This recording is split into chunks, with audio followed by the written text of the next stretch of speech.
and many more, 4 that have really stuck out. And so it means a lot. It means a lot to be able to carry it on, especially continuing to be a player now, to wear the jersey is really important. And you know, the spectacle that we've seen out there today, I mean, it's as good as any men's game of football, and the skills and the technical ability that players have seen. I mean, you must have seen a great evolution in the ability of ladies, you know, coming up, let's say even compared to 10-15 years ago. So I mean, it has really evolved into a really top class game now. Yeah, and especially in Chicago. I mean, I don't know the exact time, if ever, there's been 3 senior ladies football clubs in Chicago. It's been a while, I'd say, but so to be a part of that is really something special. There's every Sunday there's 30 girls on the pitch playing senior football, and heart and soul on the line from all 3 clubs. So it's incredible to see it continuing to evolve, especially here in Chicago. That's great stuff, great news, and well said. Mary, from your point of view, you've been round no more than myself. You've been long time. Not a long time now, Jesus, come on. But you know, same sort of a question as I posed to Bridget there. I mean, the evolution in ladies football that you have seen since your career finished and you've moved into administrative work. My career's not done. Only starting. But it must be huge. I mean, it must be incredible. We were looking back to think that it's been, I think, 30 years since I've been involved. And as a side note, Bridget's grandfather, Chris Murray, he was very big in GAA in Detroit, back when ladies were even inducted into North America. Ladies were not playing North American football in the early 90s. Chris Murray was chairman of the North America around that time, and we were new delegates, Aaron Rovers, coming in, and he was very kind to us, and he showed us the ropes, and he very much ushered in the era of ladies football into North America. The evolution, I mean, as we said in Maria's bio earlier, we were a forward for the men's games back in the day. We were just a entertainment. Yeah. I mean, people came out to have a good laugh. Right. But as the years went on, it's become so much more. We're as competitive as when we have junior football, we have senior football. And I think one of the proudest things as a Rover is, we were trying to count today, we have over 20 second-generation players. On the 1998, our first North American Senior Championship was in 98. We have 14 daughters of that team playing currently with the Rovers. Incredible. And, it's very cool. And there's obviously more. But it's fun to see that evolution. I'm sure, absolutely, and I'm sure that you're proud and very, delighted to see such, and that was my next question to the two of you, was that not alone in men's football, but it's great to see in ladies football, the homegrown players, and not this reliance on players being brought out from Ireland anymore. And I honestly believe that there's going to be a day not too many years down the road where we'll be completely self-sufficient here, both in ladies and in men's football, the way that it's been developed. So coming up through, the youth is doing a phenomenal job in Chicago, and they have for the last 20 years. And I was a youth coach along with many other coming up, and to see those girls that are my daughter's age come up, I'd say there's 4 or 5 on the Bridgets, there's 4 or 5 on the Rovers, and at the end of the day they can go out, have a drink with each other. They're friends. Absolutely. And they all learn together. It was great to see them come up, and it's amazing to see them keep playing. And I mean, I'm happy to see my kid wear my Rovers jersey. I'm sure everybody else is happy to see their kids wear theirs. And these, like you said about the old ones leading the way, you guys have done a great job keeping it going. Like, there was a lot of lean years there, and Bridget is currently the chairman of the Aaron Rovers. Her sister is the vice chair. Very good. And they are doing an amazing job keeping it going. So you mentioned that the not alone LGFA is 50, but the Aaron Rovers are 50 years. So, Bridget, what plans, any celebrations planned for this year for the club, or can I expect? I mean, the celebrations are going to be non-stop, I'll be honest. But we had a dinner dance back in April, which was a huge success. It was great to see, almost every club in Chicago there to support us. It was really phenomenal, because we all compete on Sundays, but then you put animosity or whatever it is aside, and Sure. come together to support each other. And it's Chicago GAA's got something special here for sure. But I think our celebrations will be nonstop throughout the years and in the years to come for sure. For sure, absolutely. Well, I look forward to my little invite, maybe to the dinner dance at the end of the year or something like that. I'd love to. Another one, and I'd look forward to that for sure and certain. I do need to give a shout out to the ladies, the ladies clubs in this town, and going back to 30 years ago when the McBrides were around, and when the Bridgets were formed in the mid 90s, it put a spark into all of this. Like the fact that there are 3 senior ladies football teams in Chicago, I don't think there's any other town in this country that has it. Right. And we'll beat the hell out of each other out here, but respect where respect is due. Sure. Like it takes a lot to keep a club running, as everybody here right now knows. Yeah. And the fact there's 3 senior ladies clubs, I'd love to see more junior football happening in this town for the homegrown. Yeah. Like we have a junior team and a senior team. Gales have a senior team, junior team. Bridgets have their senior team, and they are the current champions, I believe. Like it's great. Yeah. We just keep this growing. Let's get some more teams out on here so that everybody has games on a Sunday. Well said, Mary, and that's absolutely true. Well, all I can say is that I have the height of admiration for you, and the very, very best of luck with your 50-year celebrations. Thank you and very much. the very best of luck with the rest of your campaign in the senior championship. Thanks. And I look forward to more competitive games, and you'd never know, we might see the chair lady lifting the trophy at the end of the season. Let's You'd never hope know. so. That's absolutely. the goal. Well, it's been a pleasure talking with both of you, Mary and Bridget. Thank you so much for coming up. Thank Pleasure. you. And we're looking forward to seeing you shortly again the next couple of weeks. Thank you. All right, Bridget. Thanks a million. Thanks, Mary. Yeah. There you go, folks. Now take it away. Take it Unless away. you need me to stand in for something. John Quinn, you came up short again, chatting up women and Yeah, there you go. And they I always, walk away from I you. always What go the for hell? good-looking women. But thanks a million to the ladies there. They were very gracious and wonderful ambassadors for the ladies' game of football here in Chicago. And as they rightly said, it's great to have 3 senior teams, Nicky, here, 3 Absolutely. senior ladies teams. So it's I have to shout out there to Galway, got to the All-Ireland final unexpectedly. They're playing, I don't know who they're playing in the final actually. They're playing Kerry in the final, so Galway ladies football got to the final. It was a bit of a surprise, so congratulations to the Galway ladies football team. yeah, John, a congratulations. beautiful evening here.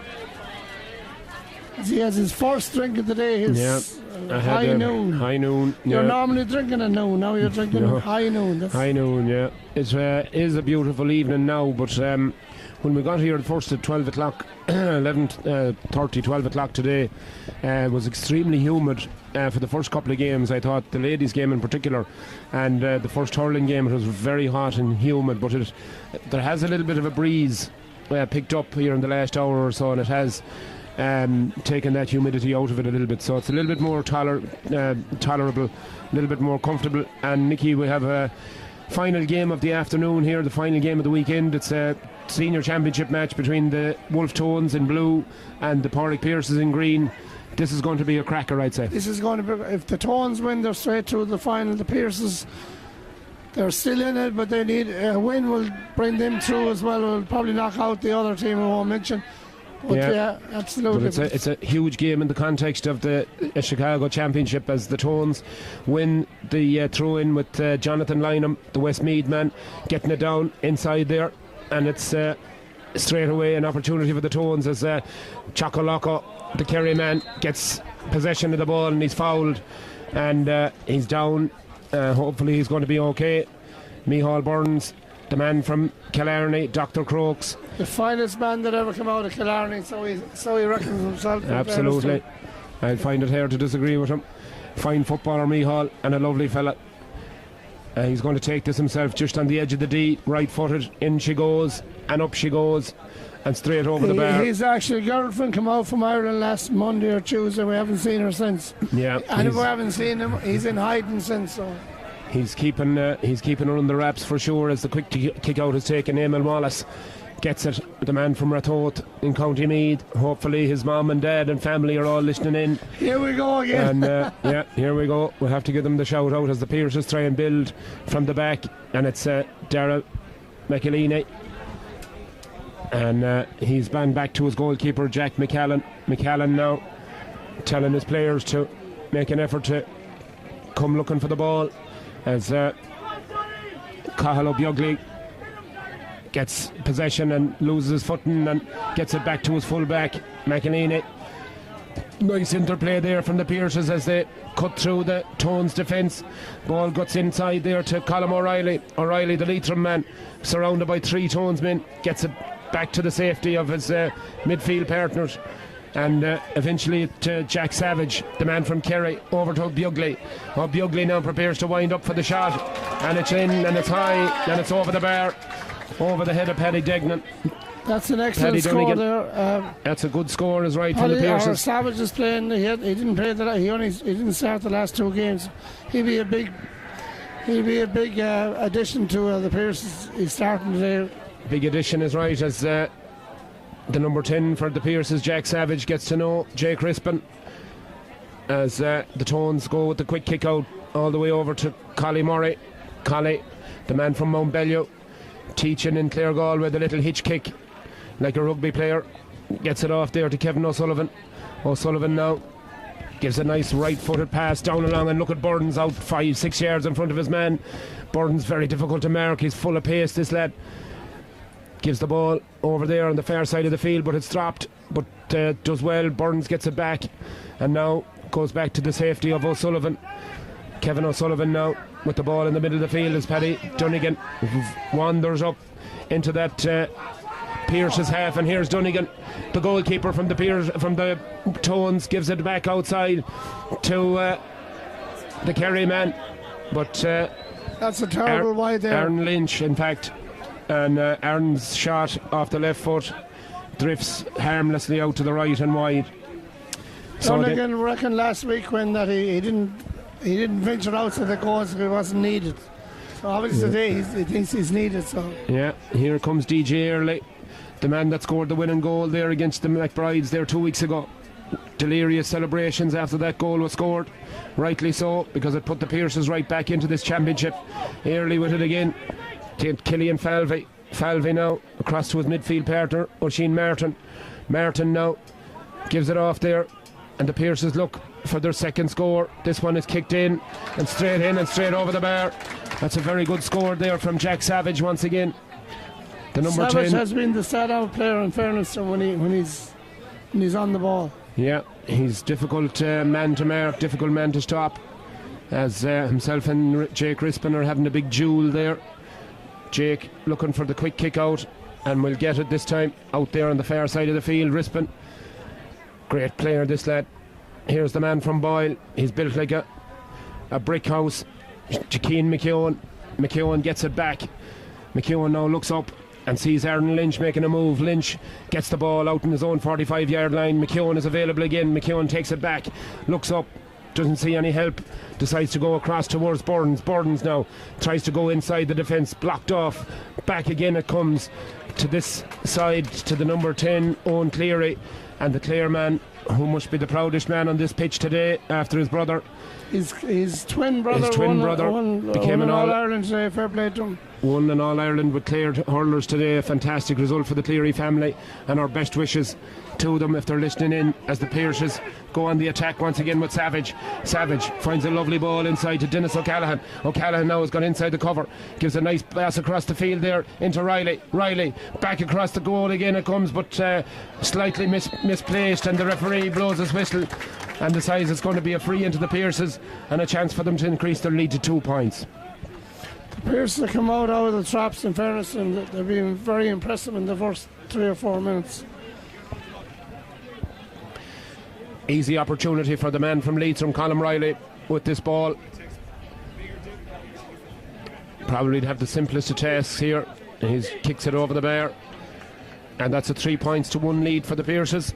They look dangerous every time they come forward here, and the Tones defence will have to be very tight, as Dunnigan takes the quick kick out to Ronan Orford. Down along this side of the field to Declan Kelly. Kelly with number 9 on his back, faced by DJ Early, gets it into Aaron Lynch. Lynch turns, he has a man on his shoulder, decides not to use him, cuts across the middle of the field on the edge of the D, cuts inside once again onto that left foot. Beautiful strike of the ball, but it's gone out to the left and it's gone wide again. Costly misses here, Nicky. That was a very bad wide for an experienced player like that. That might at the end of the game that might count, but it's early yet, so early days yet. But that's a miss that could come back to haunt them. Play, in fairness to them. As Sean Gavin does really well there, the man with number 4 on his back, lovely footballer Sean Gavin, gets it to Owen Cleary. Owen gets the ball deep into that attack, and Aaron Lynch judged to be the last man to touch that ball, and it's going to be wide, I believe. I'm not sure. No, it's a 45. The referee seemed to... Cleary's been out of as Liam O'Brien said, with his hamster for the last month, so hopefully he's back fit to play today. Yeah, he's been missing the last couple of games. Owen has, with a hamstring injury. He tweaked it here, and thankfully he's back fit and able to take part, because he's a wonderful footballer and an even better fella. Lovely fella to talk to, very knowledgeable about the game of football and hurling indeed, and very, very nice fella. So Paddy Dunnigan with this 45, short run up, kicks it, and this one is going to drop harmlessly to the left, and it's gone out wide. The Tones have started sluggishly, Nicky. They have indeed, and that's not Paddy normally would put that over the bar. That was a kind of a bad miss. I've had 1 or 2 bad misses, but it's early in the game. I mean, it's just they haven't played in 2 weeks, so they probably need just to settle down and get into the game. Yeah, a little bit of rustiness maybe as DJ Early comes out of his own defence, faced by Declan Kelly, gets the ball back to Beughley. Beughley back to Wallace. Wallace now on his own half-back line, looks up and sees Jack McCallan, the goalkeeper, come out of his goal to give assistance. Gets a nice pass down along there to Killian Falvey. Falvey out there on that far sideline, surrounded by 2 Tonesmen. The ball is given. Collie Murray does well, really well. Nice link play from Cian McKeown, but Collie loses possession of the ball, and he's pulled and dragged and foul, says the referee, and it's going to be a free into the men in blue, the Tones, as Cian McKeown takes this one quickly into Micheál Burns. Burns turns, lovely turn, and that's in, and that's over the... Oh, the chalk eyes. Killarney will be shaking. And Hold that's on. a 50. I think No, it's a 50. he gave it a point first, but I think He's awarding a 50. Yeah, it must have got a touch there off one of the Pierce's players, and ball out. Oh, here comes the flying Dutchman. coming up. He's coming again, Paddy Dunnigan, the man from Offaly, as comfortable out the field as he is between the posts. Number 1 on his back. It was a bad loss for Shane Lowry today, but hopefully he'll respond, and yeah, hopefully we'll have a few beers in Crow Park next Sunday. Hopefully he'll be there. But yeah, it was a unexpected performance yesterday from him. 77, but that ball again goes out to the left and wide. That's 2 poor wides now from the Tones there in a row. That's not Dunnigan, like, in fairness to him. It's extremely unlike him. Normally he's pretty accurate off the ground, but on that occasion couldn't find the target, and the score remains 3 points to 1 in favour of the men in green from the north side of Chicago, the Pádraig Pearses club. And DJ Early now gives it off to Eamon Wallace. Wallace looks across and sees Johnny McCarthy, and Dara McElhinney back to O'Beughley. O'Beughley now faced by Owen Cleary. Eamon Wallace helps out, and eventually the ball goes across there to Jack Savage. Savage, the Kerry man, decides to go long. Lovely pass inside, and it comes to Kieran O'Mahony. O'Mahony out there faced by 2 Tonesmen, and eventually gets the ball away, and that's swung in and swung over the bar. Excellent by the score. number 6 Orden Toll. Toll, that's his first point of the match, and certainly the Pierces are way more efficient in front of goal so far than the Tones. Tones looking a little nervy and edgy, and the Pierces, just when they get a chance, they take it. So it's 4 points to 1 in favour of the Pierces, and quick kick out taken, and it's taken here by Tony O'Callaghan. Tony now back to Murray. Murray, the teacher from Mount Bellew, plying his trade in Clare Galway, gets the ball out the far side of the field to Kevin O'Sullivan. Kevin takes it across midfield now, bounces the ball, looks up, looks for movement, and he sees it, and Aaron Lynch is the man he picks out. Lynch now faced up by McCarthy. Lynch though, and once again, yeah, the radar is definitely off with the Tones boys here. I think that I think that 2 weeks off hasn't. They need to sharpen up. That was another terrible wide there. Jack McCallan in goal for the Pierces, kicks it out long. It'll drop down here, but it's well fisted on, and the Pierces retain possession. And here they come now with runners going left, right and centre, looking for another score. It goes over there to Dennis O'Callaghan. Dennis O'Callaghan back to Toll. Toll onto that left foot. It goes in, it's high, and it's gone. And we're waiting for a decision for it. It's wide. Now, umpires don't be too fast in making the decisions. No, they seem to want to have a conference about it before they come up with a decision. But anyway, first beer of the day, Quinn, yeah? that's it now, and it's the last one as well. Up early in the morning as Paddy Dunnigan is going to kick out the ball. And he had a great weekend back in Ireland last week. They were very unlucky to lose that semi-final. very unlucky, Nicky. We went over with 27-28 great fellas, and they were fantastic ambassadors. They put up a wonderful performance against London, and they could easily have won that game for sure. And London in turn went on just to lose the final to New York by 1 point. So it just shows you how level playing field it is as the Pierces come forward once again with purpose here, and he's DJ early right through. He's looking for a man on his shoulder there, and it gets him, and it's blocked. Oh, very lucky there for the Tones that there was a man there to block that ball, because that could have been bound for the back of the net. But Orton Toll, right footed, in and over the bar. And really it's all the Pierces so far in this game. The Tones look rattled, and really without a bit of a game plan after 13 and a half minutes gone in this first half. And the Tones really need to settle down. They're 4 points down, and the Pierces playing with an awful lot of purpose and a lot of directness as well, and they're just catching out the Tones boys as that ball is chipped out towards Jake Rispin. Rispin now tackled hard there by Kieran O'Mahony. O'Mahony adjudged to have fouled him, and it's a free down. Kevin O'Sullivan goes long. Keane McEwen finding an awful lot of room, and here comes McEwen from Boyle. He's curtain to the defence to Burns inside, and it's half blocked down. McEwen back again, it gets into the back of the net from McEwen from Roscommon. Oh my God almighty. And there it is, the first goal of the game, 1-1 to 5 points, and the Tones needed that one badly. Great score by the quiet man from Roscommon, in fairness to you, Quinn. You're excited here. Absolutely. I thought you were going to jump out the window, but that was a great score. That was Keane McEwen, the gentleman of the Tones, in fairness. So yeah, the quiet man, I do call him. He got lucky. That was a great goal. He got the rebound and scored it. Fair play to him. Absolutely. Soccer style into the corner of Jack McCallan's net. And can that inspire the Tones as Sean Gavin leaves the ball for Jake Rispin. Rispin, the homegrown player from Chicago, gives that ball all the way over to Declan Kelly, another homegrown star here. And there's Keane McEwen, calls up for the mark, puts his fist up in the air. And McEwen may well have a pop at this now. He decides to go short. In it goes Declan Kelly. No, it's Aaron Lynch. Aaron Lynch turns, and this time the radar is very much on, Nicky. Excellent score there. I'll tell you one thing. You seem to inspire this. Every time you're here, this Roscommon boys seem to. I think they're trying to impress you or something. In fairness, Keane McEwen, that was 2 great scores. He didn't score them. He didn't score the second one, but he made it. So excellent score. Yeah, great score. And they're absolutely right back. They're right back game. in it. As substitute brought on Paddy Clancy from County Down is on. Met his mum and dad back home in Ireland last weekend. Lovely people.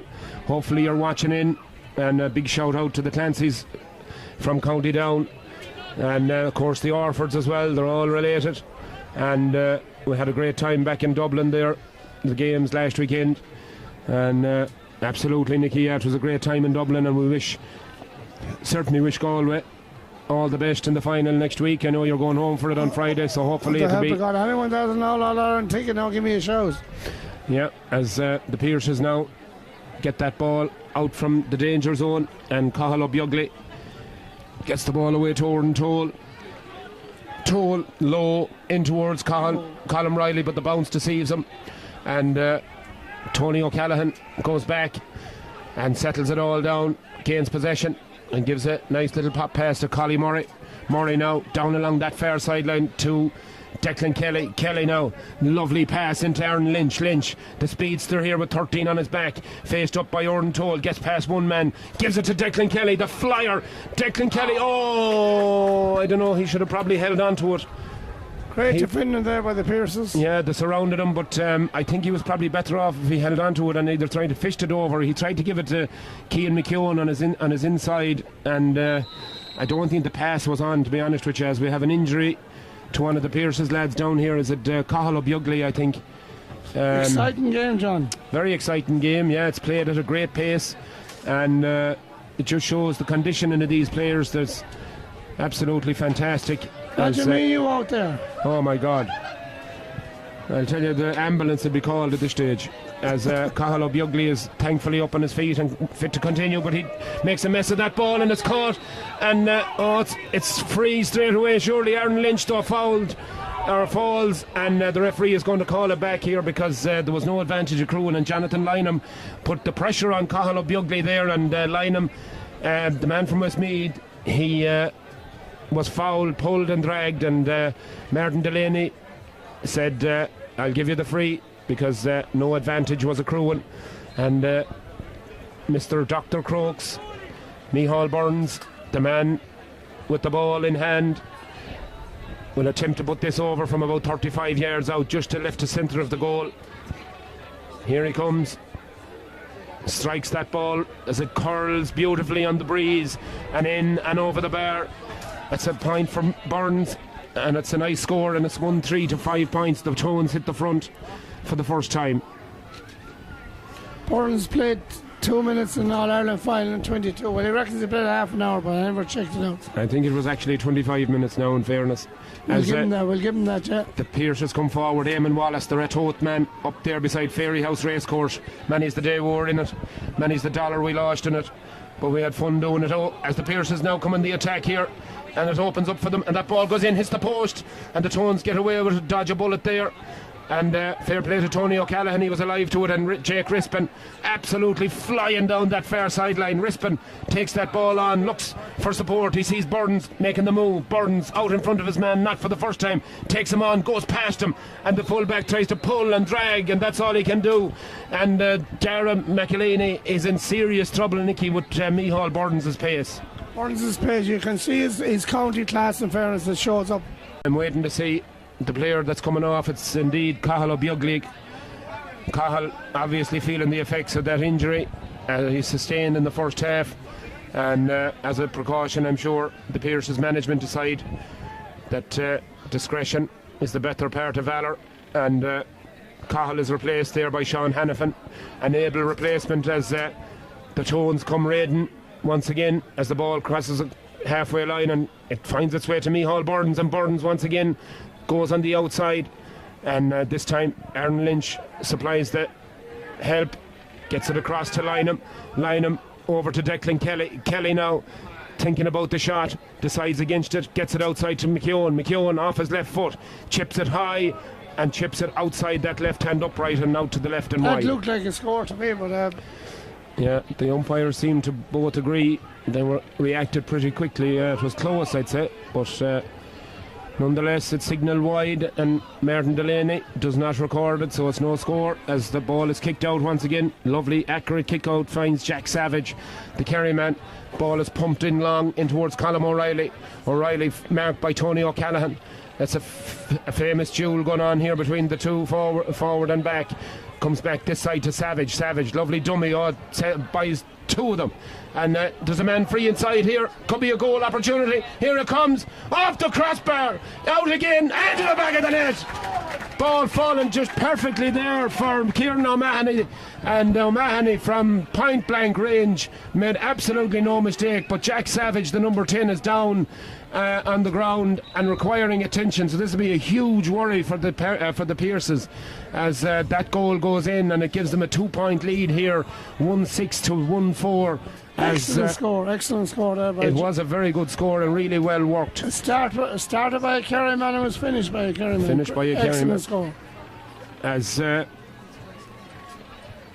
don't just go. Not going to be happy with that one, is right. That was not the best effort, but the ball is kicked out, and Paddy Clancy with the red hair, the red mullet, collects the breaking ball around the middle of the field, gives it over there the far side to Declan Kelly into Cian McKeown now from Boyle, looks around, gets it out to Aaron Lynch chips it in and chips it out, and it's over the bar. It's I think an excellent point there, left-footed over the bar. Excellent score there by Aaron Lynch. Yeah, he's a Westmeath man, is he? I think he believes he is. Yeah, I believe he is. We'll have more info next week on all these fellas. But with the trips to Ireland and everything, we didn't get a chance to do our research. But anyways, it's a fine point from Aaron Lynch, and badly needed. And Eamon Wallace and Michal Burns getting to know one another as that ball is kicked out once again, and Jonathan Lynham, really well done there in the middle of the field, intelligent breaking of the ball, and Collie Murray, the man from Mount Bellew, left footed out into the corner over towards McKeown. McKeown gathers the ball at the first attempt, turns his man, gets inside, gives a nice pass, pop pass out to Burns. McKeown has gone again on a run. McKeown is through at the back of the net. A great goal, but tackled really hard, and McKeown is down on the ground there. He shipped a hardy tackle after he had kicked the ball, and hopefully the man with 11 on his back is going to be okay. He's feeling his left knee. He's a Roscommon man, Quinn, but in fairness, that was an excellent goal. Great goal again by McKeown. A quiet man from Roscommon. And excellent goal. Thankfully, he's up on his backside. I think he probably is just winded. Probably got the challenge as he was kicking the ball. Hopefully he'll be swinging the golf club during the week. The help of God. A fine golfer he is. And a big shout out to his dad, Kieran, and the mechanic, the mechanic, and his mother, Mairead. We're expecting them out here in the next week or so. They're going to be in attendance for the Chicago finals weekend, so they're hoping obviously that their son will be in that final.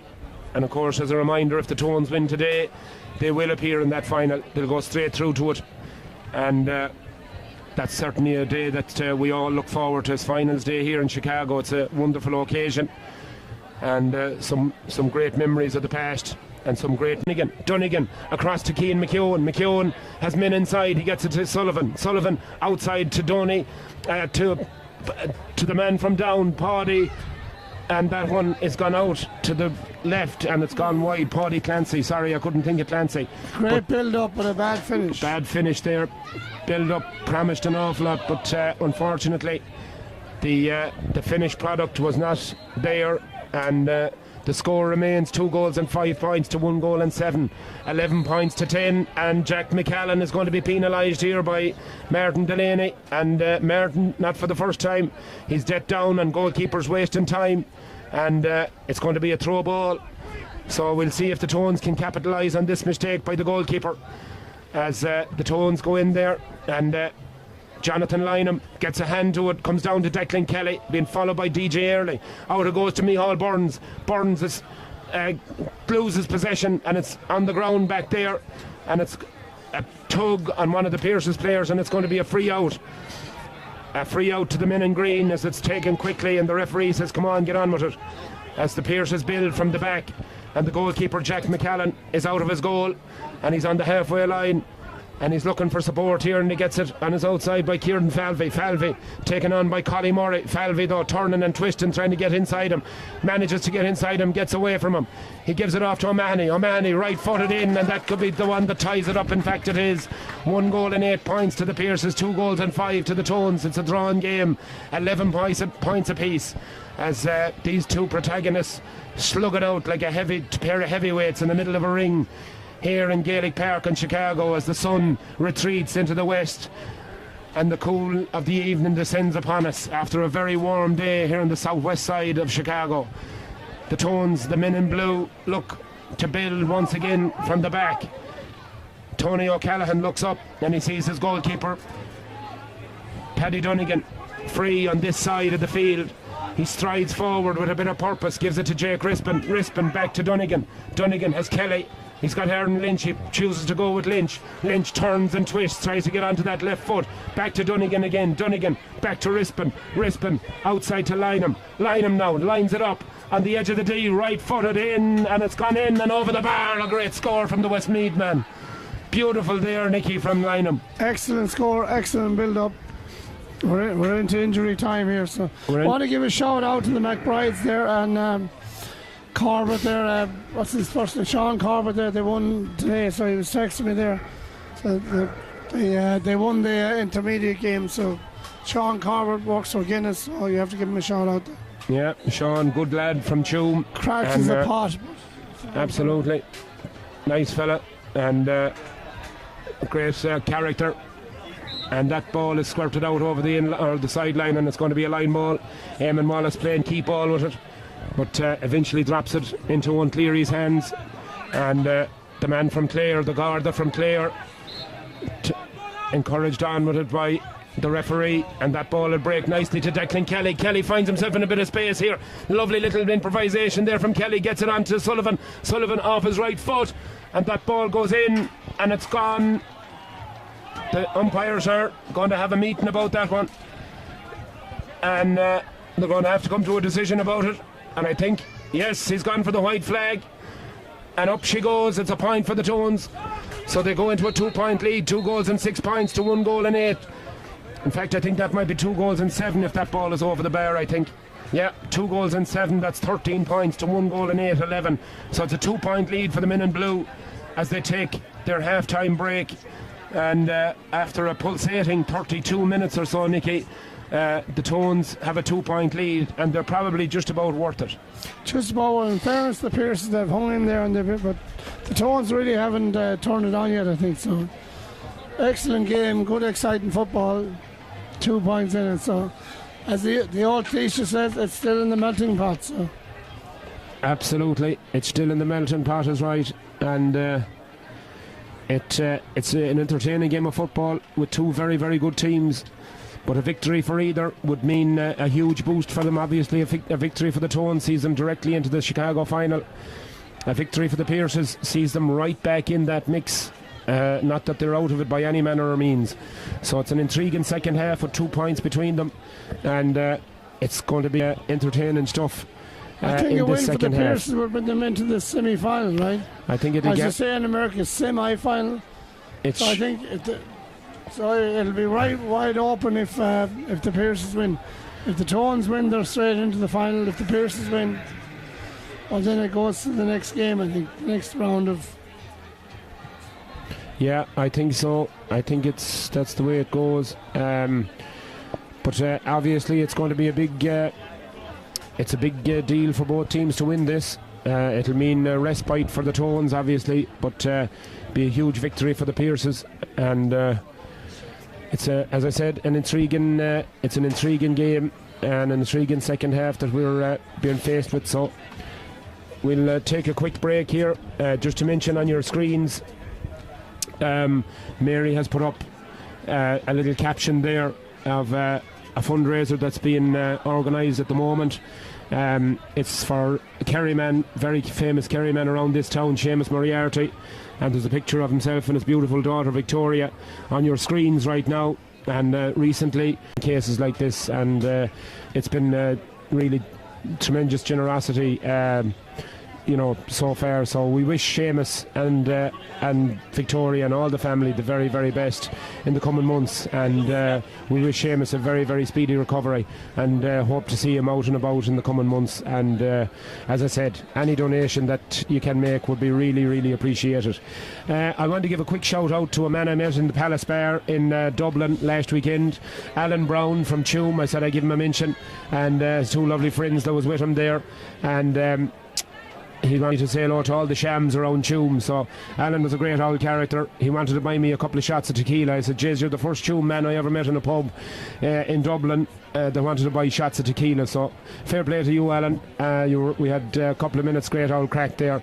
And I want to say a quick hello to Willie Ahern as well, the owner of the Palace Bar, a good friend of Liam Hanahan's, and shout out to Liam as well and all the Merry Plough boys back there in Rathfarnham in Dublin. So we're going to take a quick break for a minute or two. We have a couple of lovely ladies here that we want to talk to, so join us in just a minute.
All right. We're delighted to be joined, folks, once again here in the booth in Gaelic Park. Two beautiful ladies here beside me. I have on my left Assumpta Ingram and Ailish Courtney. And both of these beautiful ladies are here today to chat about the St. Bridget's Ladies Football Club, seeing as we're in the 50-year anniversary of the LGFA here in Chicago. And first of all, I know both here are very heavily involved. Assumpta, a quick background. I know the Bridgets were founded in 1991, so it's 33 years, and it must be a great journey since the foundation of that great club. There you go. I forgot you had one. Yes, John. In October, I believe, in 1991, a bunch of us got together, decided to form another ladies club here in Chicago. So it was myself and Donna Killen, Maureen O'Hagan, Diane Metadero, Mary Brown, Celia Lynn, and Patricia Meir and McGrath. I believe we met in the basement of Costello's at that time, and there was so many people out here immigrated at that time, so there was room for another club. So, yeah. Great stuff. And I was talking to some of the Ashling Rovers before this, or the Iron Rovers, sorry, ladies, before this, and we spoke a little bit about the evolution of ladies football. You know, back in the 90s, I mean, ladies weren't even affiliated, you know, and so there's been a massive change, Ailish, in terms of the recognition of ladies football. And, you know, to the spectacle that we had there today, like a really professional, wonderful game of football. So that must have been a great journey. Yeah, absolutely. I think that Chicago as a whole have had so much success in ladies football, and all teams in their time. Everyone has their moment. We're not at 10 o'clock in the morning where no one's out here and no one cares. Like, it's a spectacle, and it should be. People, you'd want to watch it, you'd want to sit down and be a part of it, and ladies football in Chicago have more than earned that spot here, in my opinion. So yes. Absolutely, and I'd echo those because personally I've been very fortunate to travel for the last 2 or 3 occasions to North American finals to witness you guys winning North American titles, and you know, just in awe of the level and the standard of football that you guys, you know, have put on show. So it's a really proud moment, yeah. I'm sure, for all you guys. Tell us a little bit about you know, all of the homegrown talent. I know that you bring out some players, but there's a huge amount of homegrown talent now within the Bridget's ranks. Yeah, and you're nothing without them. And you're nothing without the Irish either. Like, they bring us on, they play the game all year long, so yeah. They bring what they have, shows us where we are, where we need to be. I think it's an asset. I know some people might disagree. I think the Irish will bring everyone else along with them, and they girls can see how they play and how we play, and we can kind of make something work. What was the other part of your question? No, it was just the talent, the talent is unbelievable, yeah. And it is really hard to keep ladies.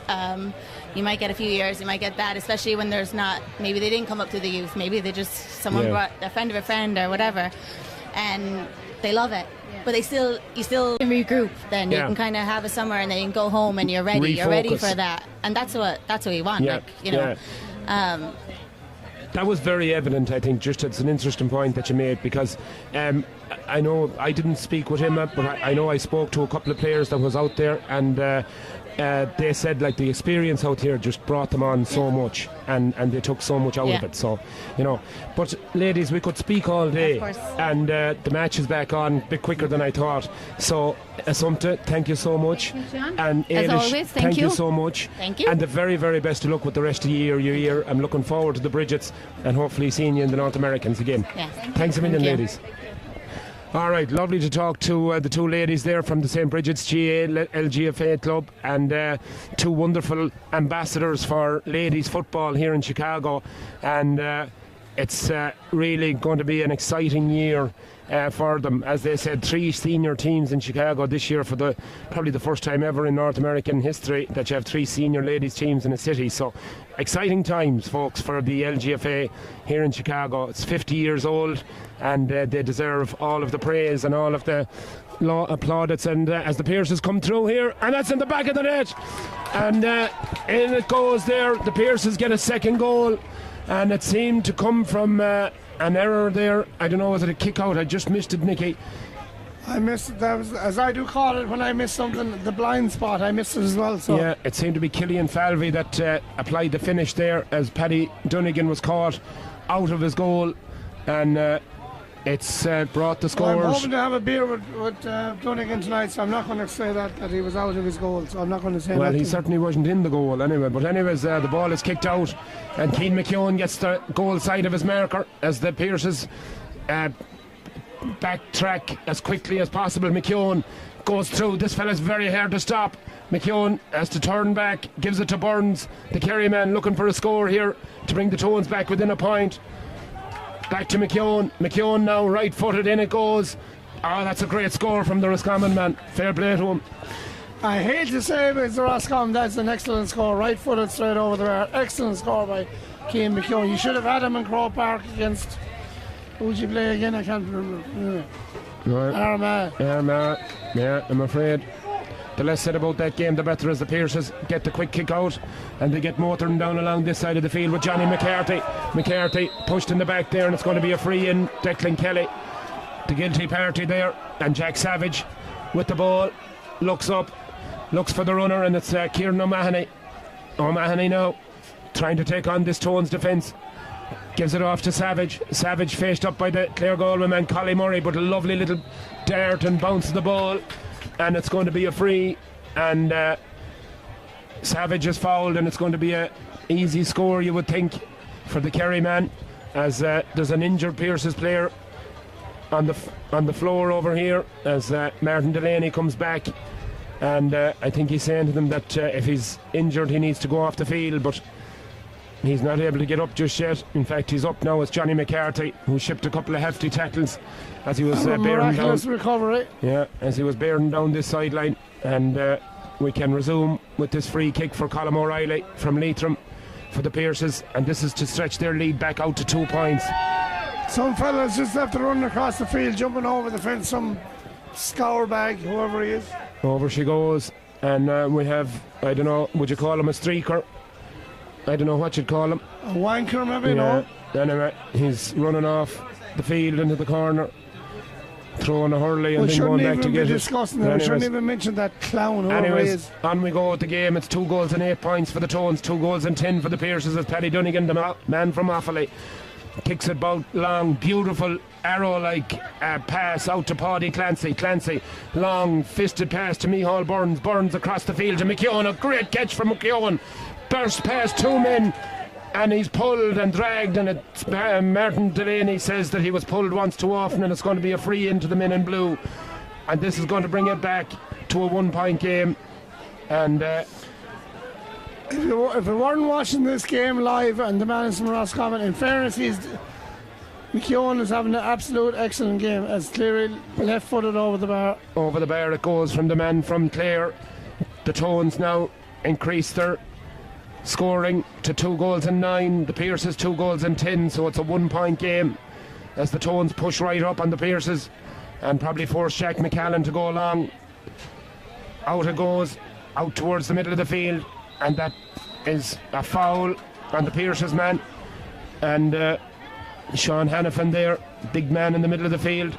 In fact, he was fouling. It's a free down to the Tones. I thought Martin Delaney was... That's a soft one there, John. It's a bit fortunate there. I thought he was giving it to the Pierces man. But anyways, it's long ball in. Aaron Lynch, lovely control with the right foot. Soccer style. Taking on DJ Early, the number 4. Lynch looks for support. Gives a low chip ball to Clancy. Paddy Clancy looking for that little bit of room, but loses possession.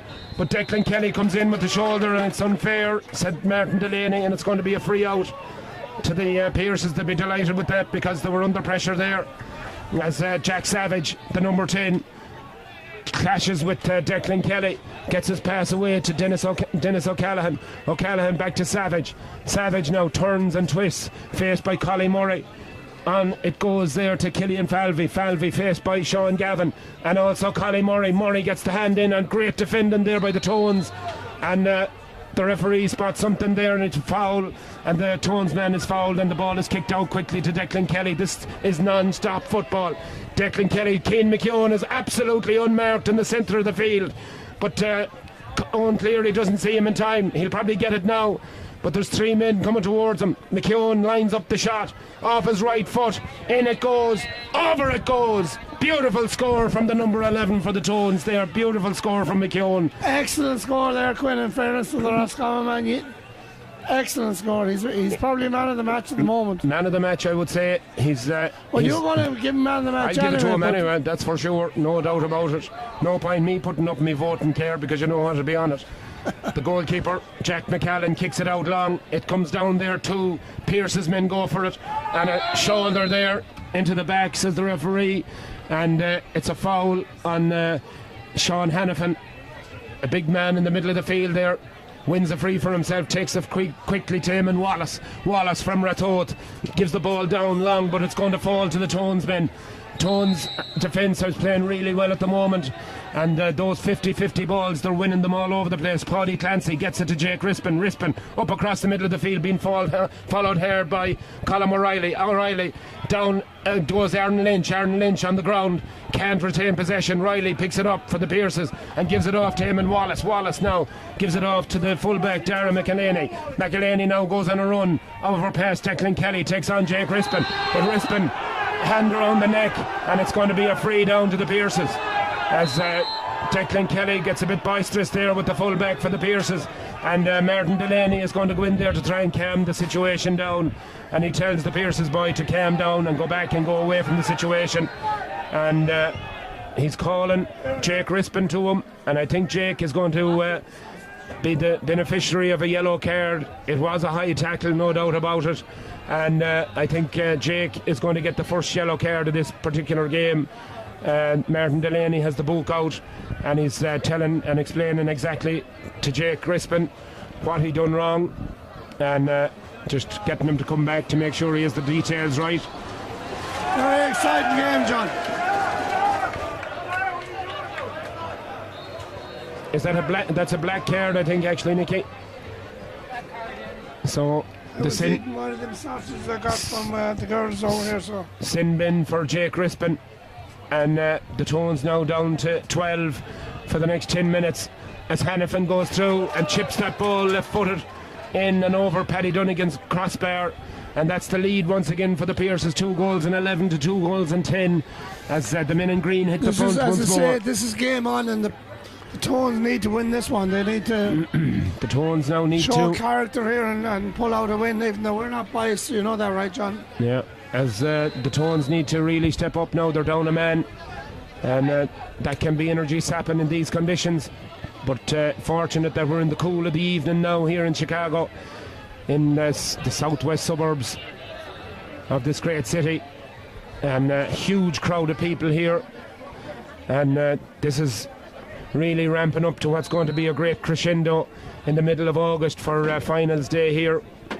Paddy Dunnigan, the man from Offaly, kicks it long over that far side of the field looking for Owen Cleary, but he only finds a man in green named Wallace. Wallace now almost loses possession, does lose possession, and here comes Clancy, and he's fouled in fact, and the Tones man Barry McNulty, in fact the Leitrim man, is on number 14 on his back. Fine footballer this lad. Barry McNulty goes all the way back to the man with number 11 on his back, Cian McKeown, like an orchestra conductor, pointing where he wants his men to go. Back finds Micheál Burns uses Dunnigan into Sean Gavin in about 3 acres of space out in this right hand side of the field. DJ Early comes to meet him, back to McKeown's shot, but it's off the outside of his foot and it falls short anyway, and the Pearces get a chance to clear it. Johnny McCarthy out there on that far side, but it's ball has gone loose once again, and McCarthy under pressure, but he does really well, and the Pearces win it back. The ball is on the ground still, but they force the turnover, and Eamon Wallace gets the ball to hand, and down it goes to the number 17, Sean Hannafin. Hannafin has done really well since he came on, takes on Paddy Clancy. Clancy faces up to Cian McKeown, and McKeown tackles him, and the referee says unfairly, and Hannafin on the ground with his hands outstretched, and McKeown says he shouldered him. That's not a black card, John, is it? It's not the notebook is out. I don't think it's a black It's a card yellow because it wasn't the card, right. last man back. But this is going to be an interesting decision. On, great crowd here, great atmosphere on our left-hand side here. Great atmosphere. Several buses left the city this morning, and it's a yellow card for the number 11, Cian McKeown. Martin Breheny deciding a yellow card was suitable punishment. And this is going to extend the Pearses' lead out to 2 points. But that's okay. But Martin Delaney and Colm Riley kicks it in. Oh, that's a terrible miss. Unbelievable miss by the Leitrim man from 21 yard line. The game. That's a terrible miss. No, that was to put 2 points in it. They're a point up, Nicky. As Paddy Dunnigan now. Yeah, sorry, you're right. Paddy Dunnigan prepares to kick the ball out. He's got runners all over the place, and none quicker than this lad from Leitrim, Barry McNulty. McNulty, this young footballer, very talented, tries to get the better of his man up along this near sideline, but he's failed, pulled and dragged to the ground. And McNulty and Johnny McCarthy is going to go into the book as well. And McNulty wondering what just happened there as he leaves the ball on the ground as Martin Delaney has a word with Johnny McCarthy, and this man, the number 2, is going to go into his little black book as well, and that's a black card, and that's a big decision, huge decision. And the cornerback, absolutely disgusted, throws his mouth guard into the crowd, and both teams now down to 12 men, and that could be a huge call in the greater scheme of things here as the men in blue come streaming forward. Over there on the far side of the field, it's Paddy Dunnigan. Dunnigan, the goalkeeper from Offaly, into Paddy Clancy from County Down. Clancy with that red hair gives it to McKeown. McKeown with 11 on his back, turns back, gives it back to Dunnigan. Dunnigan sells the dummy. Back to McKeown. McKeown looks up, sees Dunnigan making a run. Dunnigan makes a few yards in along that sideline. Back it comes to Burns, and Burns is hauled down by the neck. And Burns injected the pace and drew the free, and the referee had no doubt about it that Burns was fouled, and he's got an opportunity to tie this game up now. We're all level in personnel. In terms of personnel, we're 12 players each, and the Tones will have an advantage for probably about 4 or 5 minutes anyway, because Jay Crispin will come back on and Johnny McCarthy won't be on for probably 4 or 5 minutes after that. So it's an intriguing situation as Micheál Burns kicked this one, and straight in and over the bar from the man from Killarney. The Dr. Crokes man ties it up once again. 2 goals and 11 points to 2 goals and 11. We're all square here in Oak Forest in Chicago as we approach the final quarter of this intriguing game. Jack McCallan for the Pearses kicks the ball out. The Tones press hard, but they can't get the ball off the Pearses, and the fullback Dara McElhaney comes forward. He's faced up there by Jonathan Lynham. Lynham puts him to the ground with a strong shoulder charge. Colm O'Reilly gets the ball, however, puts it off to Kieran O'Mahony. O'Mahony to Hannafin. Hannafin faced by 3 defenders. Gets the ball away though.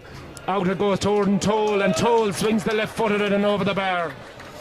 The Pearses, like their bad rash, they're not going away. They're a point ahead now. That's an excellent score. They're well set up. Great score there by the Pearses. Orden Toll scores probably his 3rd point of the game. He's a valuable asset there at centre back, capable of taking those long scores. But Collie Murray gives the ball away there on the far side. Ball out of his grasp, and the Pearses man seizes on it, and it comes across here to Kieran O'Mahony. O'Mahony off the right foot, out it goes to the left or out to the right, and it's wide. That's a poor wide from the big number 12. Terrible wide there, and right in that point could have turned it over 2 points. That was a terrible wide. Number 19, Conor Dornan, is on for the Pearses. Changes all over the place as Colm O'Reilly, number 13, is called ashore. Quick kick out from the Tones, Paddy Clancy all the way over there on that far side of the field with that unmistakable red head. Gives it off to Cian McKeown. 2 goals and 12 to 2 goals and 11. McKeown decides to go wide over to Dunnigan. Dunnigan, ball hops, and he's been pressurised here. Goalkeeper. Ball is kicked up towards Aaron Lynch, but it's gone out over the sideline, and line ball to the men in green as the Pearses look to build again from defence into attack. over here on 15 this. minutes gone in the second half. Halfway through this second half, 15 minutes and injury time left to go as the Pierces with Orden Toll come forward once again. Jonathan Lynham faces him up, gets Eamon Wallace involved over there. DJ Early gets it over there on that far side. Those flowing locks rustling in the breeze. Oh, but that's a poor ball from the cornerback, and it's cut out there by Aaron Lynch. Aaron Lynch up there on that far sideline gets the ball into Owen Cleary. Owen Cleary full of pace. Here comes McKeown. McKeown through the centre. Oh, the goalkeeper comes out off his line, Jack McCallan. He had to come out and he had to be brisk about that because McKeown was clean through on goal. So a big let off there. The pass was just not accurate enough to find McKeown, and the Pierces build once again as the come from deep. Sean Hannafin gives it off there to his number 9, Killian Falvey. Falvey finds his number 6, Orden Toll. Toll faced by Paddy Clancy. Gets a good shoulder back to Falvey again off the right foot, and that ball again goes out to the right and wide. And the referee is overruling him. I think he's given the score. He said it curled in. So that's a very 2-point important lead. point there with the Pierces. Yeah, it pushes the lead out to 2 points again with about 15 minutes to go here in Oak Forest in Chicago. A very exciting, nail-biting finish. And the ball is kicked out quick to Sean Gavin. Gavin gets a foot to it soccer style, but there's nobody there except 2 or 3 men in green shirts. And the men from the north side are pushing the buttons now as that ball goes in, and it's tried to be overturned by the Tones. In fact, it is. Sean Gavin gets a hand to it, gets it back to the safety of his defenders there, and Micheál Burns decides to go along with it up towards Aaron Lynch. Beautiful ball there by Burns, found Lynch in space. Ball is kicked in long and towards Cian McKeown. McKeown now one-on-one with DJ Early, takes him on his outside, goes past him, in he goes, and across the face of the goal. And that would have been something spectacular, Nicky, but it flashed across. In fairness to he had a great chance there putting it in the corner, but on this occasion it didn't happen. So not happened, but maybe he might have been as well advised to punch that one over the bar. But anyways, it was a good effort. Not afraid to take on his man and go past him, and a great effort. Very exciting game here, John, isn't it? It's very exciting. Coming down to the wire. Kick out taken. Collie Murray pushing right up on Jack Savage. Savage goes down in a heap, and the referee agrees, and it's a free. And here comes the Pierces now once again. They've got runners right through the middle. There goes Oisin Martin, if he's spotted, and it's a great interception by Lynham.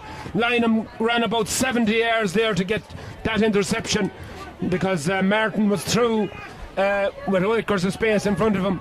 But Jonathan Lynham, really excellent work there, and a lovely pass out of defence from the goalkeeper, but that's a poor pass from Paddy Clancy.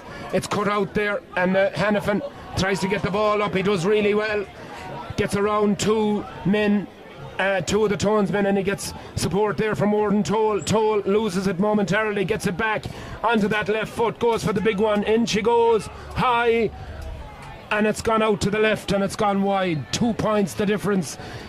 Still, that's a bad wide there in a very tight situation. There's only a few minutes. There's probably 10 minutes left. That's a bad wide for the Bears. So then there's still 2 points ahead. So sub coming on to the Tones team as number 20, I think it is, Ryan Boyle is in. Not sure who's going off yet. And it's number 2, in fact, Collie Murray is out of the game. So the Tones stream forward, and straight into the game is Boyle streaking up that far sideline, gets Paddy Clancy involved, back to Micheál Burns, lovely dummy from the Kerry man, in she goes high, and that's a great score from the man from Killarney, and he shouts at his teammates encouragement and tries to rouse them. This one, that was an excellent score, right footed over the bar by the Chalk Ice. Beautiful score, in fact, from the number 12 there, rousing his teammates on, encouraging them on as the Tones put the press on the Pierces. A 1-point game as DJ Early is pressurised, and it's going to be a free down to the Pierces. unfair challenge there, says Martin Delaney, and the ball is kicked across into Jack McCallan now. McCallan, the goalkeeper for the Pierces, comes out across his own 21-yard line, looks up, sees nothing in front of him just yet, waiting for the runners to happen, gets it over there to Conor Dorn. Dorn gets it back to the safety of one of his defenders there, and that ball is pumped across this side of the field, but it's mishandled there, and it's going to beat everyone out over the line. And Barry McNulty is there, the Leitrim man for the Tones. He's going to take this quickly, and Aaron Lynch is in all sorts of space here. Darren Lynch now with about 3 acres of room in front of him, chips the ball up beautifully. He has Burns inside looking for the ball. Burns gets it, sells the dummy, the ball out between his legs, and it's going to be a free in as Burns has failed, and Martin Delaney says that's not fair, boys, to the boys in green, and it's going to be a free into the Tones. Bit fortunate there, Nicky. I think Burns was a bit fortunate there, in fairness. Some 21 minutes gone, second half. I mean, it's as tight as you can get. It's as tight as a camel's hole in a sandstorm. Yeah. 1 point in it. Lovely metaphor, Nicky. As Owen Cleary, the number 10, lines up this one. It should suit his eye and his left foot as he cradles the ball, looks at the goal, steps up, kicks it, and makes absolutely no mistake. The game is tied once again, 2 goals and 13 points apiece. The Tones and the Pierces playing out an absolute humdinger. We expected a dinger and we're getting it. There's about 7 or 8 minutes left in this game. I'm just turning to Airden here. It's 21 minutes and 50 seconds gone, so there's 8 minutes plus injury time left in this absolute classic. Jake Crispin is back on the field, so temporarily at least the Tones will have a man advantage as the ball is kicked out there into the middle of the field, and Orden Toll goes up and comes down with it. Foul there by Barry McNulty on the centre back, and the referee calls back the play and said no, that's not taken from the right place, and he brings the Pierce's men back all the way towards outside their own 45, or outside the Tones 45, as the ball taken quickly by Jack Savage into Kieran O'Mahony. O'Mahony now turns, tries to get it onto that right foot, gives it to Eamon Wallace. Wallace decides to have a pop. That ball is in, and it curls beautifully, right footed over the bar from the man from Artoth. Great excellent score. Excellent point there by Wallace. Pierce's lead again by a point, 2-14 to 2-13 in this rip-roaring contest. It's from pillar to post, it's from one side to the other. Jake Crispin goes out over there the far side of the field looking for the ball. Paddy Dunnigan picks him out with a lovely short pass. Rispin tears up that far sideline, gives it to Owen Cleary. Cleary turns with number 10 on his back, goes to run past DJ Early, decides not to, gives it off to Barry McNulty. McNulty onto that left foot, a beautiful kick from McNulty. That's a great score, wonderful score from the man from Leitrim. Beautiful score. Excellent point there by McNulty. 2-14 to 2-14, and this is tit for tat as McCallan kicks that ball out, and it goes short to the number 18, Declan Monaghan. Monaghan feeds it off there, and the Pierces come hard again. Dennis O'Callaghan on the field. Here comes Eamon Wallace, the man who scored the last point, to Jack Savage. Savage the carry man, but this is a Gary Owen from Sean South, and it's all the way out over the right hand side of the field and out over the end line. You don't expect that from a carry forward like Jack Savage, Nicky. A terrible wide there by Savage, and the game is in the melting pot. There's a few minutes left. He needed to score that point. Absolutely, a rare miss from the man with number 10 on his back for the Pierces as Paddy Clancy takes the ball out of defence and gives it to Tony O'Callaghan. Tony gives that ball long up to Cian McKeown. McKeown with 11 on his back for the men in blue gives it to Sean Gavin. Gavin looks around for support, sees the man from Kerry. Lovely pass, in it goes, and the Tones now could be through here as they get an opportunity, and the ball is flicked in and flicked out over the bar. It's a great score there for the Tones, and Shea Rafter, the man from London, chips that one in and makes absolutely no mistake and puts it over the bar, and the Tones have hit the front. Shea's father was a legend back here in the 90s playing for the Tones. Excellent score by Shea. His father was a legendary full-back here for the Tones back in the 90s. Great score there. Absolutely, legendary character is right, and his son is carrying on the legacy as that ball is chipped out. Conor Dordan though is forced backwards by Declan Kelly. Dordan needs help and he gets it from Declan Monaghan. Monaghan back to Dordan. Dordan goes crossfield, dodgy pass, but it'll make the goalkeeper Jack McCallan. McCallan is under pressure there from Conor Cleary and drags Conor Cleary to the ground, and the Pierces now under pressure here in their defence, and they gradually work the ball over to Orton Toll as DJ Early running at pace, but he's fouled, says the referee, but he's playing advantage. Early now carrying the ball, and it's going to be a free, and charging with the ball is the verdict from Martin Delaney, and another decision goes to the men in blue, and he taps him on the head and says, come on, cop on. And I think he was actually right, because he actually jumped into the tackler there, so charging was the official offence as the Tones retain possession, and Paddy Dunnigan decides to give that little chip pass up along that far sideline. Nicely done. It finds a man there, and here they come once again. Here comes Lynham in. Oh, he misses it, and off himself, and it goes wide. Great save there by the goalkeeper. Oh, the goalkeeper very bravely made a great save. Goalkeeper done very, very well there. He came out and he stood tall, and Jonathan Lynham found himself in all sorts of room, and had the goal at his mercy, but just couldn't finish it, as Jack McCallan got his body between ball and goal and blocked it. Unfortunately for the Pierces, it came back off the Tones man and out harmlessly out over the inline and wide. So we have a game finely balanced here as we enter the final couple of minutes. The Tones lead by one solitary 4 point. 4 minutes left. 2:15 to 2:14, but the men in green have the ball, and here they go now with their full back looking for runners.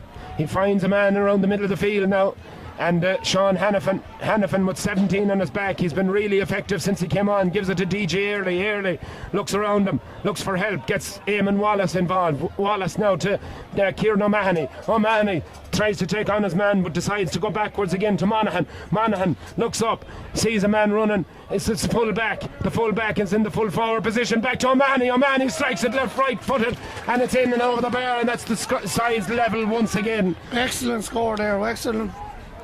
Excellent score, and they're not going away. Great score 3 again. minutes left, and they're still tied. Tied for the lead. They're absolutely unbelievable. They just don't go away. Paddy Dunnigan looks for the runners, and eventually decides to go to his full back, and he flashes it out over the far side to Declan Kelly. Declan Kelly sees his centre back Jake Crispin sprinting hard for the ball and gives it to him. Jake cuts back inside, gives it across there to Micheál Burdens. Burdens now, the man from Dr. Crokes, looks across, sees Sean Gavin, the man from Chicago, fine footballer on the USGA junior team in Dublin last week, and give a fine man of the match performance in my opinion. Paddy Dunnigan looks across and sees his full back Tony O'Callaghan looking for the ball. O'Callaghan now crosses his own 45, crosses halfway, gives a lovely low pass into Declan Kelly, and they have runners here, and it's on Cleary now trying to force his way through, but Early does well, turns him, stands him up, but Cleary still with the ball in hand, left footed. Is this the lead again? It's a great score. The man from Clare swings a left footed, and a beautiful score from Owen Cleary. His brother won an All-Ireland today. Congratulations. That's an excellent left footed shot over the bar. That is absolutely brilliant. Oh, there was something heavenly about that as Owen Cleary swung that beautiful left foot at it. And I'll tell you one thing, nobody could have done any better there in that position. It was a beautiful score from the man from Clare. Great score, and it puts the men in blue. Banner. The men in blue 1 point up as Conor Dornan comes forward. He's closely attended by Jonathan Lynham putting pressure on him, but the ball goes out there over the far side to Petey McDade. McDade is on the field. Back to Wallace. Wallace, can he equalise it again? It goes in, and it is. It's gone over the bar. It's level again. This is incredible, Nicky. This is unbelievable. This is definitely one of the finest games I've seen here in the last 2 or 3 years. Aaron, there's 1 minute left in the game, and it's a drawn game. Excellence by both sides. Excellent performance.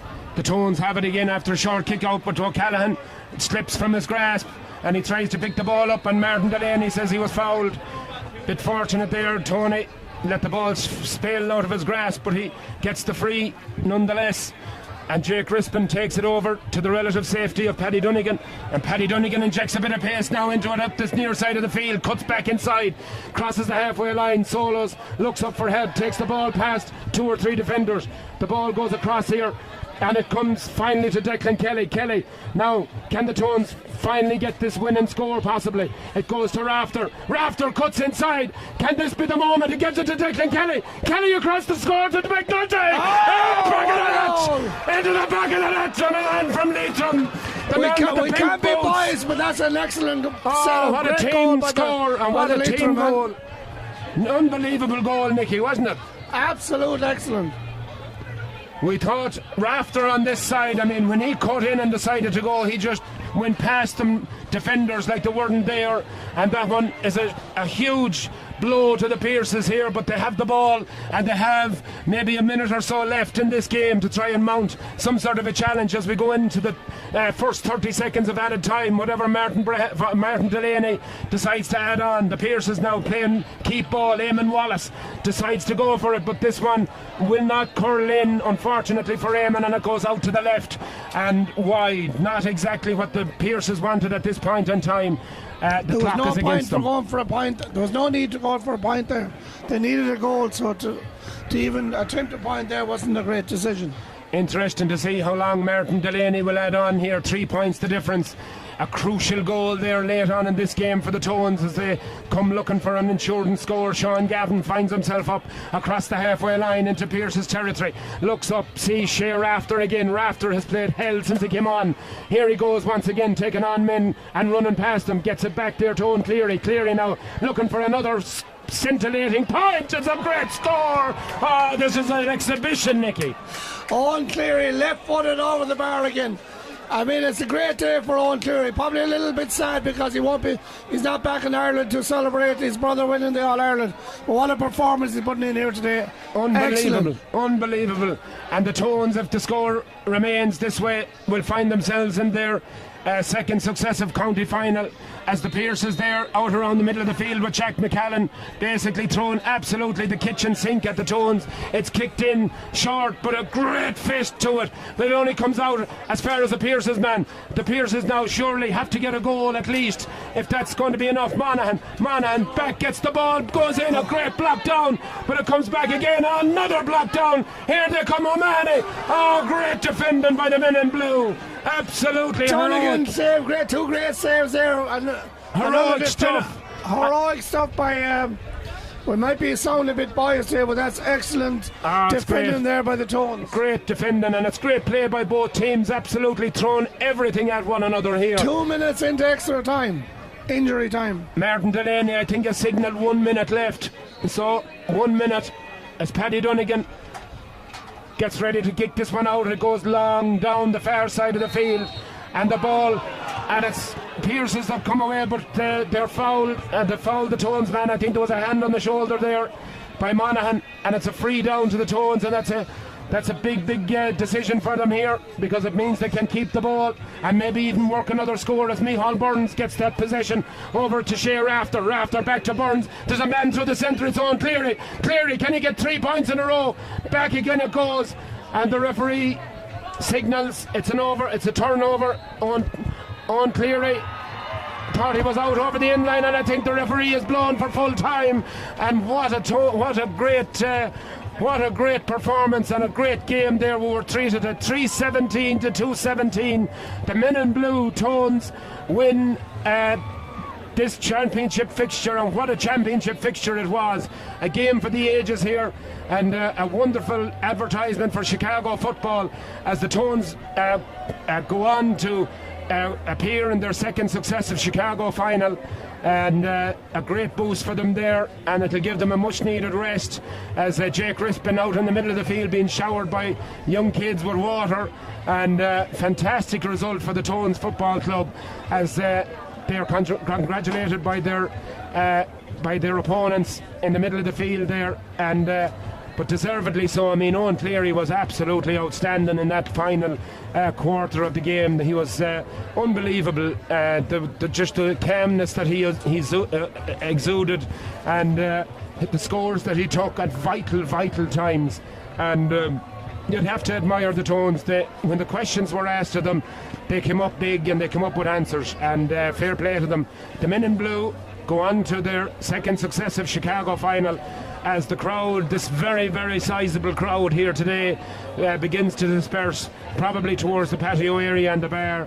I do believe Nicky has gone out looking for a couple of lads to have a chat with, and hopefully we're going to take a break for a moment here to take a stock and take our breath, and we're going to have a break for just a moment, and we'll be back in just a moment, folks. We can see Nicky being surrounded by a lot of big men compared to Nicky. He looks like a child.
Up the banner. Oh, lads. Jesus. Welcome back, folks.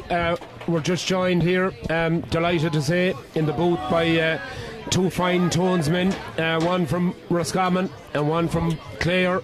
We have two very proud men here today, and two great performances actually. First of all, Owen Cleary, it must be a great day for you. All-Ireland champion, see your brother win an All-Ireland medal, and what a great day, and then the tones to go out and give a performance like that. It was savage, Quinn. I suppose I was watching this morning my Uncle Marty, and I was very emotional because, look, I suppose you dream as a kid of winning All-Ireland. If you can't win it yourself, you want someone in your family to win it, and seeing my brother go up the steps to the Hogan stand today, unbelievable. I think for about 50 minutes of that game my head was in Croke Park, and came good the final five. But look, it's unreal playing out here with the Tones. You got to play with the quality player and McKeown, Burns, all these guys from different counties. Like, we've all bonded so well, and you just really want to do your best for the lads, and thankfully we're able to get over the line today. But savage crack, and I'm glad I'm here. Well, I certainly admire you. I mean, the performance that you gave, especially in the last 15 minutes in the final quarter of that game, when your teammates needed you, you know, to come up big with a couple of massive scores. I mean, it was just fantastic to watch. It must be great to play in a game like that. It is, Quinn, but in fairness, like, for the first 15 minutes, Eamon Wallace kind of had me tied up, and I wasn't really getting into the game, and like the likes of Keane, Burnsy, Lynchy, these guys, that's what you need. Like, when you're not playing well, I suppose we've seen Shane Lowry in the golf there. A golfer doesn't play well, he's no one to bail him out. Yeah. Like, we've the benefit of our teammates to bail us out, so thankfully today they did for the first 50 minutes, and I gave them a bit of a helping hand in the final five. Some left foot there in the last 2 points. Excellent. Quinn, I know you want to interview McKeown here. My chest is out 6 inches. Cian McKeown, folks, one of the all-time great Roscommon footballers. Cian, a wonderfully proud moment for me as a Roscommon man to see you put in a performance like that. I mean, it was tremendous. I mean, the goals you scored, some of the points you scored, must be a great feeling. It's a good feeling, yeah. And slowly but surely getting back a bit of form now. Good while out of football, I suppose, the last few months in Australia. So slowly but surely coming back week on week. Well, you're picking a good time to come into form, that's for sure. Back in the Chicago final again, it'll be your first experience of a Chicago final. I'm sure you're looking forward to it. Oh, buzzing, yeah. I've heard from the boys last year how good it was to win with this team. So I'm looking forward to it now. I can't wait. Oh, absolutely, yeah. And, I mean, if you thought the atmosphere today was good, well, you just see what's going to happen here in 2 or 3 weeks' time. It's going to be an absolute bedlam. A word on your hamstring, Owen. How did it feel? Yeah, good, Quinn. I suppose I got a few trainings in. The benefit of the 2 weeks or the month off helped me. I suppose slowly testing it out at the start, because look, you don't really know until you go into a game. But I suppose for the final 10-15, I said I had nothing to lose. I was either going to get taken off or we were going to lose the game. So it was a good test there and we've another game next week now. But lads, like, genuinely, I don't know why they don't do 13 aside at home. It's so enjoyable. Like, getting McKeown back. Great to see, absolutely. Keane McKeown, man of the match. Great to talk to them. 2 stand-up guys, folks. And Nicky, it's great to see young fellas coming out like this, and fellas coming out like those 2 fellas there. What a great attitude to have. But these guys are not young fellas. Owen Cleary's there in their late 20s. They're mature. In fair, I asked Owen Cleary, and after the semi-final, I met him outside Gaelic Park, and they going home for the final. He says, no. Straight out, there was no answer. He says, I'm committed to the Tones and I'm staying. And fair play to him. That's great dedication by these guys, and fair play to them. Wonderful, absolutely wonderful dedication and application as well. I mean, fair play. You can only admire fellas like that. So, you know, it's been a wonderful day, Nicky, here. We've had great entertainment, a great senior hurling game there. We had a great ladies football match, although it was a little bit one-sided, unfortunately. The Rovers didn't get into it as much as we thought, but the Bridgets were outstanding, and again the Tones and indeed the Pearses. I mean, it was a wonderful game to watch. You got to give it to the Pearses in fairness, and they have every game. They've never been beaten. They're always there right to the end, and you got to give it to them, and they're still there, and they're still going to be a tough opposition. Anyone that meets them going all the way to the final. You have to give it to them, and fair play to the Tones. Like the Tones, them guys that's in here tonight, this evening, and a lot of them, Burnsy and all they're the soundest bunch of fellas you'll ever meet. There's no problems, no trouble with them. Yeah, and that's great to see that, and fair play to them. Absolutely, no, 100%. I echo those sentiments, and fair play to them. They're a great bunch of fellas, and huge commitment on both sides there today. The 2 teams throwing this kitchen sink at one another. But interesting comments from Owen Cleary. It's great. It's great to get insights of an experienced county player like that, and you know, very interesting comments to hear him say that, you know, the powers that be at home should maybe consider going to 13 aside at you know, inter-county level. Well, I think the football has to change. This defensive football, 13 aside would definitely open it up, make it more exciting. But I don't think it's going to happen. But you never know. Charlotte Burns, I think he's a bit more. He seems like a guy that wants to make changes. Maybe he will, but hopefully that his nephew won't be lifting Sam Maguire next Sunday. But other than that, I think he might make a change, but I don't think it'll ever happen 13 aside. Yeah, you wouldn't know. I mean, the only hope, I suppose, if enough of voices get behind it, but sure, we'll see what happens. But, you know, for now, we'll take great comfort from the fact that we're after seeing one of the best games, as you says, here in a couple of years, probably at least. And, you know, the best of luck to both teams, the best of luck to the Tones in the final. We won't see them out now for probably 3 weeks again. And, you know, the Pearses are still right there. And, you know, it's actually very exciting now, because you have 3 teams around the same, you know, points. The McBrides, the Parnells and the Pearses. So it's going to be all to play for now in the final series of games to see who makes it through to the semi-finals. The McBrides have to win the next game. If they're not, they're out. So I think the Pearses are probably they're still in the Parnells are through to the semi-finals. So the next game, the Parnells, I think the Pearsons need to win their next game. If they win their next game, they're through. Yeah. If not, then if the McBrides win, they're through. So it's down to the wire, like so. Absolutely. Well, anyway, that concludes our coverage, folks. And my thanks to Nicky, my thanks to Alex, who my apprentice, or the apprentice, I should say. And best of luck and safe travels home to Alex. I know he's heading back to Ireland on Wednesday, and big shout out to Carol Craven and all the boys in there, Lynn, if you're watching, and all the boys at home, Tulsk, Strokestown, whatever. So, Nicky, thanks a million again for the commentary. You have to give the shout out to the best, to the Miss Chicago herself. Absolutely. Mary Redmond. We couldn't do and anything. her son Jack is here, which is great to see Jack. Great to see Jack and his girlfriend Colette. So thanks, Mary, for the coverage again today. All your work on cameras is Annie fantastic. as well, and Annie is here as well, collecting the team sheets. And to Airdon as well for the timekeeping. And hello to Peggy as well, your mom. So after all those hellos and goodbyes and